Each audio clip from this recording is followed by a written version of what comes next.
Stephen Harper didn't really grow up in the oil patch. He grew up in Calgary, but he's not part of that scene, whereas George Bush absolutely grew up in the Texas oil patch.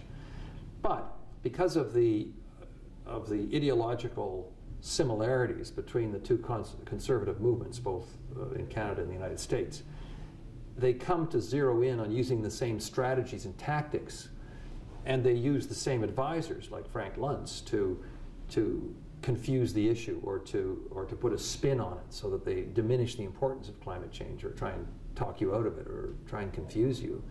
So it doesn't matter what their starting points are. They meet in the middle. And it comes together as well by another crucial belief structure of this government, which is that we must get on with the government of the United States. Now, all Canadian governments have to get on with the United States government.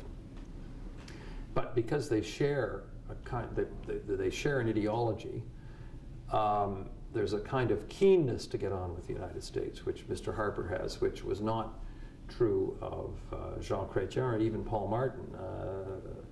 Each of them had to make decisions which were not popular in the United States. Mr. Chrétien's decision not to go to Iraq, Mr. Martin's decision not to embrace ballistic missile defense. So they were able to find that balance between being disagreeing without being offensive about it. Is Canada taking its cues from America on climate policy? I think this government is, because what they talk about instead of Kyoto is the kind of voluntary arrangements which the United States has embraced, along with Australia, through things like the Asia-Pacific Partnership, which have no deadlines, which have no targets. They would go to the lowest common denominator of American standards on climate change. And it is convenient to do so. I mean, they can argue it in the case of, it's an integrated market. We're making cars for both places. I mean, there's an argument to be made.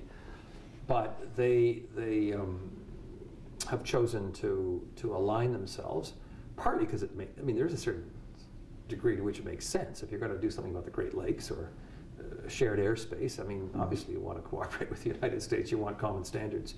You want to have common enforcement. But so I think any government would want to work on the similarities there, but it's buying the entire ideological package of the rejection of Kyoto and the manufacture of scientific confusion that takes it a bridge too far.